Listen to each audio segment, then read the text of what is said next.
Hey, welcome to a vlog.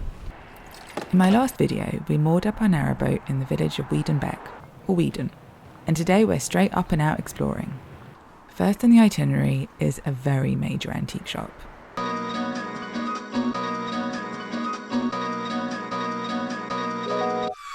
This is the village antique market, and it's 3 floors of antiques and collectibles. This place can only be described as a treasure trove.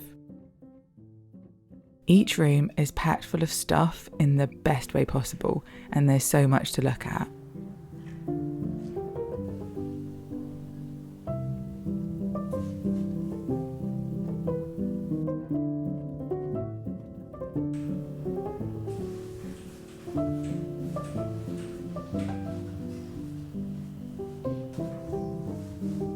I'm not a professional antiquer, but I've been in a lot of shops in my time. I've dabbled.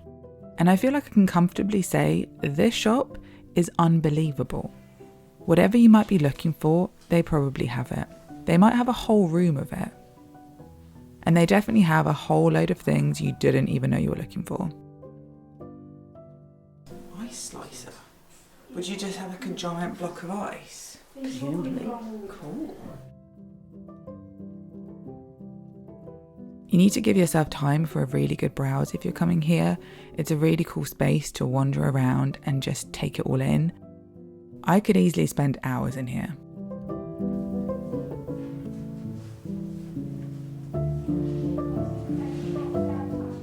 I love the visual busyness of it all. There's something about being around things that are so ornate and embellished, and not in like a museum setting. You can pick things up and you can take these things home with you if you want. There's no reason why functional home goods can't also be really beautifully decorated. I think that's been a bit lost since home furnishings became mass produced.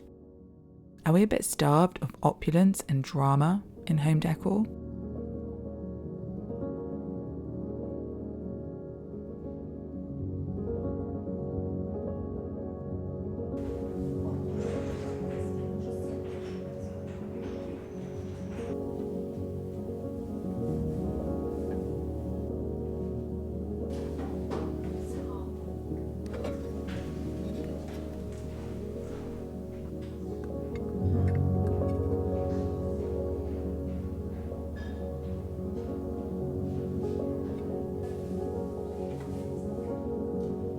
The prices here are so reasonable, it seems ridiculous that you can just buy these beautiful things which are so well made and have lasted so many years for the same price as flimsy mass-produced stuff. Especially if you've been boiled alive by London vintage and antiques prices, it feels like a complete bargain.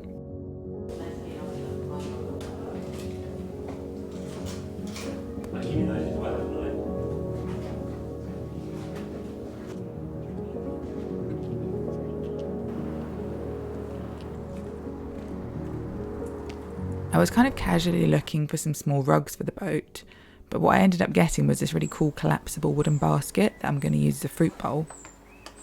It's got this very clever design where it folds down completely flat, so we can put it away if it's not in use, which is perfect.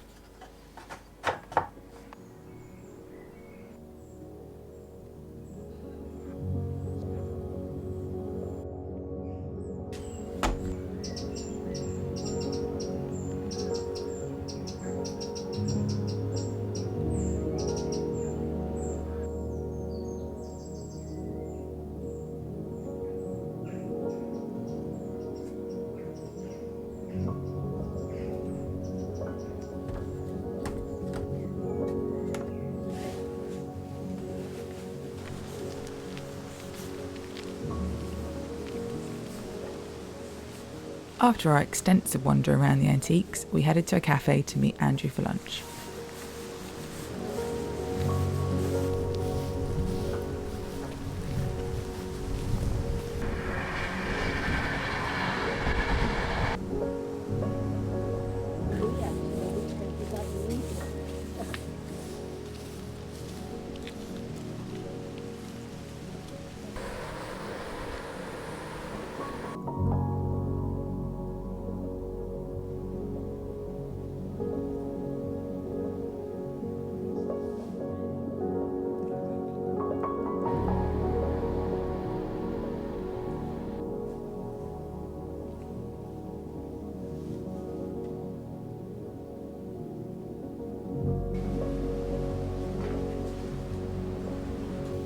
so many questions. I was just about to set out and go to the cafe to meet my mum and Kris, but I can see the pin is out, so it's been ripped out fully. Not something that's unexpected, can happen quite a lot. The boats here are basically moving past really fast, and when they do, they just kind of pull. So if you're doing things, we've got all of our pins, well, we've got pins at the front, we've got in the middle, we've got here, so you can see it's not a catastrophe or anything like that. But I'm just gonna put this back in. Well, step one, get it out of the bloody water. Luckily it's just here.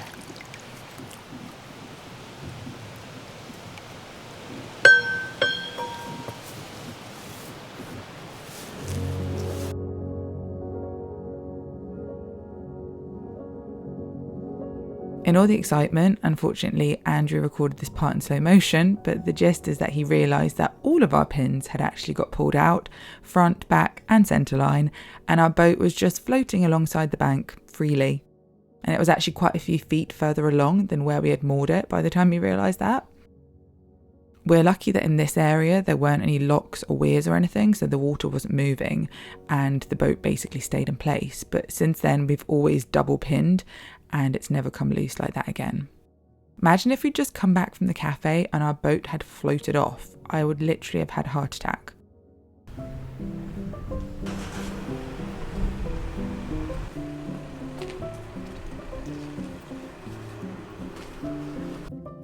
We all met up in this really sweet cafe called Granny's.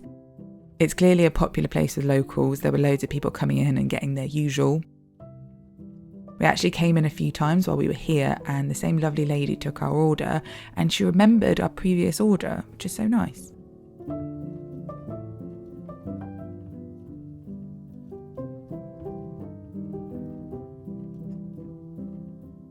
Food was great, massive portions, and all the staff here are so lovely. If you're coming to Weedon, come to Granny's.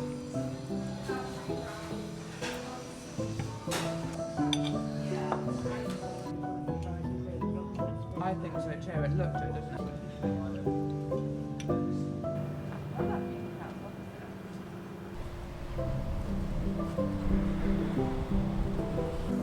Hello. Is that? Look at this. Wow. That's uncanny. Yeah.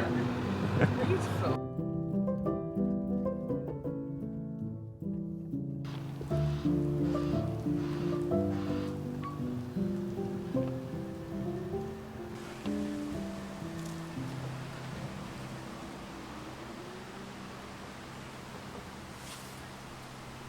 After lunch, we headed over to the depot. Originally known as the Royal Ordnance Depot, it dates back to 1802, just prior to the Napoleonic Wars. It was originally built to provide storage for gunpowder, firearms and other military equipment. You can see the canal runs through the middle of the depot, and this was a branch off the Grand Union, and it was used to transport goods to and from it. It's no longer connected to the canal network, so unfortunately you can't come here by boat. Over time, the original storehouses were converted into barracks, workshops, and even a military prison at one point, depending on what was needed, and the depot was used in one manner or another in every major conflict until it was decommissioned by the army in the late 1960s. Today, the buildings are mostly offices, workshops, and retail spaces, and there's also a visitor centre if you want to find out more about its military history. There's another vast antique shop here, though this one's a bit more on the vintage and retro than on the kind of antique side, if you know what I mean. Lots of cool kitschy objects and smaller bits, less major pieces of furniture.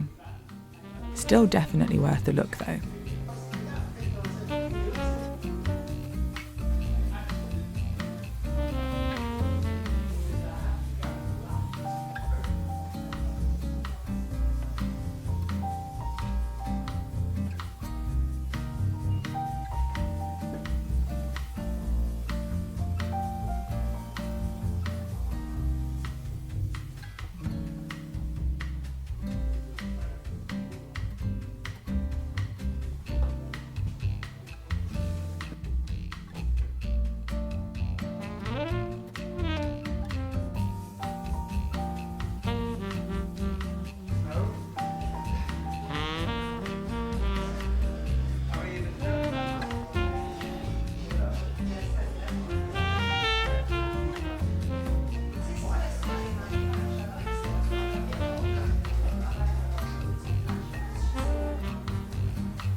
Above the antiques is the bookshop.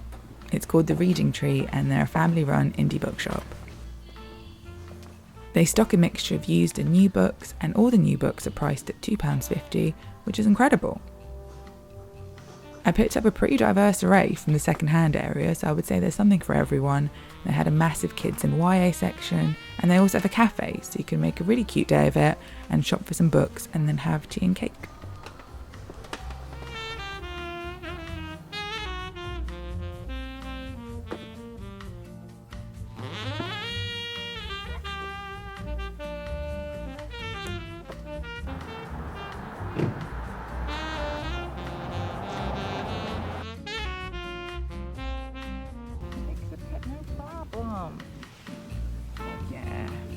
So soft and sleek.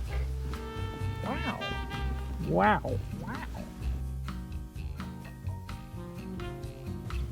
What a great cat. Whoever's cat this is, we love it.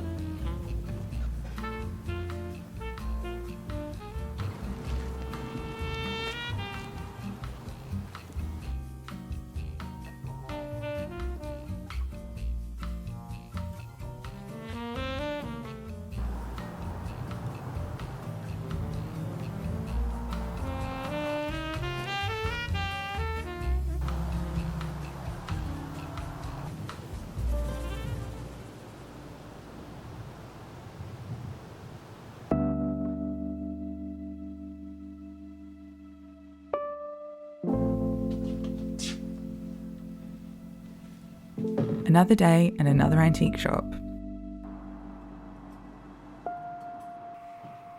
Whiskey? This one had some really amazing pieces of furniture. The problem with antique furniture is that a lot of it is absolutely enormous, I suppose in keeping with the size of the rooms that it was intended for. There's obviously very little space for this kind of thing in our boat, but if anyone has a ginormous empty country house that they're struggling to outfit with massive sideboards and huge wardrobes, please hit me up. I would love to personal shop for you. That would be a dream.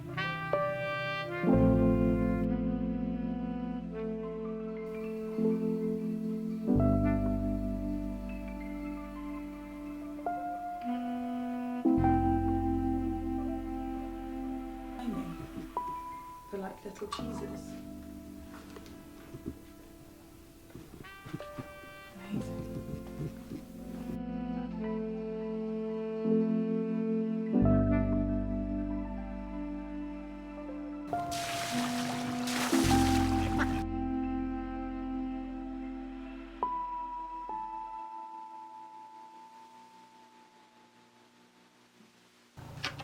Could you describe the incident that we're having?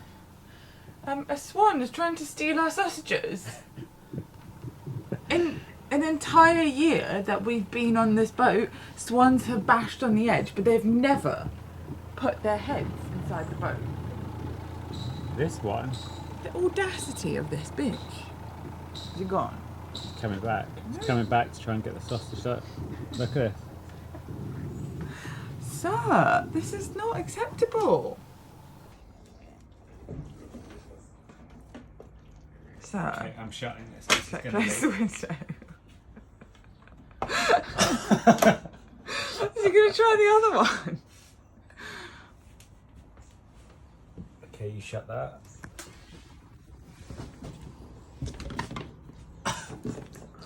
Sir, this is not. Sir. Okay, now hold it there because we've got him. He's trying to get the sausage. Oh my God, close it.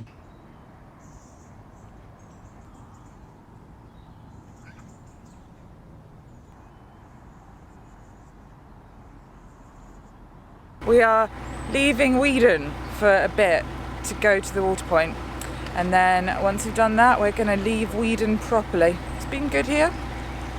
Been alright. We weren't expecting to stay here very long, so it was... I think that's we had a few things come up where we just had to go back to Braunston, but now we are on our way again, so that's great.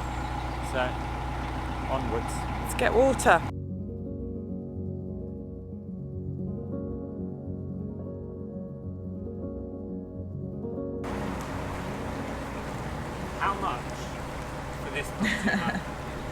Waterside property, great views, open plan. I wouldn't be able to afford any of that. There's already a queue of Half a 90 million people. And bidding war. yeah.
Off that you can hear it. Yeah, it's a bit creepy. Remember that from when I was a kid. So loud.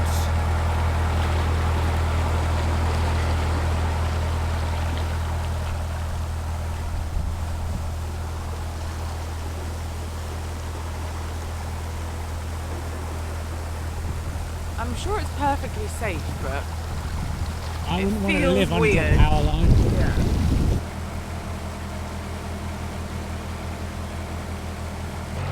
Nice and wide here, quite relaxing, it's just not too many boats. Thanks so much for watching this week. Please subscribe if you want to keep up with our journey, and I'll see you next week. Bye. Middle of nowhere. Brilliant. I love it. No one else around. Just here for the night. And off we go again tomorrow. Didn't want to go through the tunnel without diesel. That would That's be your idea. potentially catastrophic, actually. Hilarious though, Yeah. But we don't have those kind of boat antics here. No, We're no. sensible. That Get would not our be diesel before we go through a tunnel. Okay, let's put the pram cover up. The aim today is to get to Stoke Bruin, which means we need to go through Blisworth Tunnel. That's pretty big. We also need to get some diesel and a pump out. That's already quite a lot of things to be getting on with, but basically we want to get to at least Stoke Bruin, but maybe further, maybe. It's a nice day, it's sunny, it's definitely going to rain today, but that's fine, and it's incredibly windy. Let's cast off and see how it goes.